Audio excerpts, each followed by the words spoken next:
Federal Drive is presented by GEHA, Government Employees Health Association, proudly providing health and dental benefits to federal employees and their families. Visit GEHA.com. From back pay delays to contractor backlogs, agencies face a cascade of challenges as they restart operations.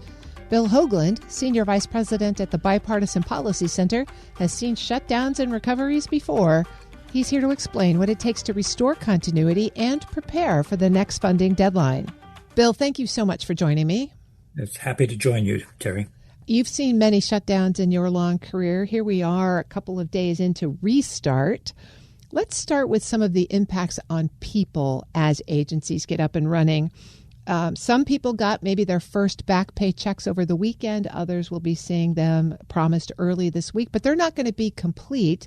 What should agencies and people be thinking about as we go through the logistics of making folks whole in back pay? Well, I think it's important for the HR departments of the various agencies. They're going to have a lot of work on their hands to make sure that they get the pay back, get everybody back up to where they were. And as you say, Terry, I think hopefully most of them had received the pay that they were due over the weekend because the law that was adopted said as quickly and as soon as this has become law, you're to get the back pay. So all I can say is that the HR departments will be working very hard to make sure that that happens. And then, of course, they're going to be faced with the next payday. So there's going to be a lot of work for the HR departments here. And when they come back, get fully staffed too. And it's really kind of complicated to compute that back pay. So folks who were affected need to make sure that they're checking their own paychecks, right? Absolutely. I think that's a very, very important point, Terry. I think absolutely they need to check to make sure that, because there could be some glitches in this, given the way this has to go fast. HR departments are supposed to move fast to get the pay back. So you're right. There could be some mistakes. And so the federal worker needs to make sure and check what their previous paychecks were against what they're getting to make sure they are getting what they have been promised. Well, you talk about workload for the HR teams. Many of them are much smaller than they were because a lot of HR folks have been downsized or took the DRP. But there's a piece in this law that's really important. It says reverse the rifts that happen during shutdown. How is that going to play out?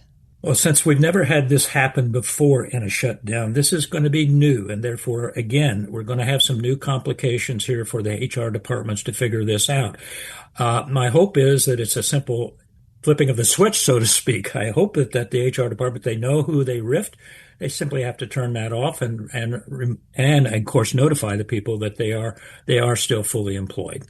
And one more thing in the HR space is the processing of a retirement backlog. September 30th, the day before the shutdown, was the deadline for the deferred resignation program. HR teams could come back to find stacks of retirement processing on their desks. Absolutely. As you've outlined it here and as we discussed, there is going to be a lot of activity for the HR departments and how they prioritize what to address first. I think they will have to address quickly the pay issue. They will have to quickly address the RIFs issue. And then I would assume that in terms of the retirement programs and people that had put in for retirement or were going to retire, that may take a back seat a little bit to those other priorities the HR department will be facing during that period of time. Well, I started with people because they're the foundation of everything that's going to happen in the federal government. But now put yourself in the position of one of the department or agency leaders. You've just got your organization started back up. What are your operational priorities? What do you think about getting back up to speed first? Well, I think if I was running an agency, first of all, it would depend upon the agency. Let's be clear. Some of the agencies, such as Department of Agriculture, the military construction accounts, those are full year funded now. They will be basically going back to their full year plans in terms of implementation. It's for those other agencies, those other 12, so 9 appropriation bills that are just operational now until the end of January. They're going to have to look very carefully. They have received, as I understand, understand on the day before the shutdown, there was a memorandum that was put out by Russ Volt at OMB that laid out the apportionment process. And so those agencies are going to have to look very carefully at that directive, that OMB memo, in terms of the implementation of their accounts and moving forward. But in terms of agency priorities, I think the most important thing, again, is to make sure that those individuals that had been RIF'd are put back onto the payroll quickly and working with them individual programs. The problem here is for the agencies that are only receiving a continuing resolution through the end of January is planning. If they had planned new programs, new activities, technically they're on hold again.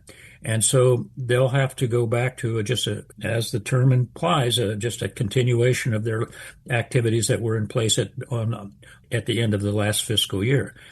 I'm speaking with Bill Hoagland. He's a senior vice president at the Bipartisan Policy Center. Well, Bill, speaking of continuing, what about the impact on contracts and contractors? I mean, there was so much disruption leading up to the end of the fiscal year, and then they went into a shutdown. If you're still under a CR, how do you get your contracts and contractors back up and running? Terry, that's a question I probably had better avoid trying to answer exactly, because I think there's some legal questions here. Technically, first of all, the contractors, many of them did not get paid, and there's the question whether they will get paid. They're not federal workers, they're on contract. And so I think, as you've outlined it here, there's going to be some issues associated with how those contractors reestablish their relationship with the agency heads. Do they have to enter into new contracts? That would be terrible. I would assume that a continuing resolution would allow those contractors. I hope the contracts were written in such a way that they automatically come back into play. But again, that will depend upon the way the contracts were entered into prior to the shutdown. Does a continuing resolution provide that agencies can make penalty payments if they're overdue in settling some of these invoices? I think the answer there again, Terry, is dependent upon the way the contracts were written at the time the individuals came into that the agency entered into it. I think it will depend. Is the best answer I could give to that question. Thank you. Well, we've been talking here about federal agencies, but Congress has got to get back to work too. The House at least has been away for a while. What's the backlog looking like as Congress tries to get itself restarted? Well, this is going to be a difficult period between now and through the end of January, with the holiday season coming up, a Thanksgiving recess, the traditional recesses around the first of the year with the holiday season there. There's not a lot of time. Congress does have at least the Appropriation Committee chairwomen in the Senate planned very strongly to try to get as many of the regular appropriation bills done as possible. And so we can expect another, a packaging of some of the we'll call them mini appropriation packages, in terms of putting maybe defense and another health and human services into one package and try to get that through. I do know that the hope is next week that the Senate does want to put a package together that includes defense, Homeland Security, I think, as well as health and human services. Those are big bills. And so the pressure will be mounting here. But to your point, it's not a lot of time here. And the bigger the bill, the more controversy the bill. And the more ornaments on that Christmas tree. That's true. And so as a consequence, I'm gloom and doomer a little bit on this. I'm sorry to it. I don't want to just coming off this the longest shutdown in our history. There's a real chance, a real probability that we'll have have to have another continuing resolution come the end of January, simply because of the backlog. And of course, there are other things. Defense reauthorization bill is up. They're trying to get that done. So it's Congress has got, because of the House has been out. We also have the Jeffrey Epstein issue coming up, which is going to cause some problems in terms of delays further. It's going to be a full agenda between now and the end of January, which, as I say, has unfortunately probability of another continuing resolution. Bill, you've given us a hard reality pill there, but if you could make some recommendations about reforms that might help us avoid shutdowns in the future, or maybe get appropriations out on time, what would you say is at the top of that list? Well, as a former Senate Budget Committee staff director for many, many years, the first thing is to pass a budget and pass it on time. As you know, we really didn't get a budget from the president for the fiscal year that we're in. We had a mini kind of budget for the appropriation committee, but we never got a budget. And so Congress has not adopted a budget. In fact, over the 50-year history of the Budget Act, I think about 13 or 14 times we've not got budget resolutions put in place in time. So the first thing is, just basics, is get a budget put together and meet that time frame early. That sets if you're following the schedule, you would have your budget put in place by April the 5th, tax filing day, before the beginning of the upcoming fiscal year. That would give time for the appropriators to move and get their individual appropriation bills done. So that's just basic. Number two, while you're not always going to make it, even with a budget resolution on time, as we know.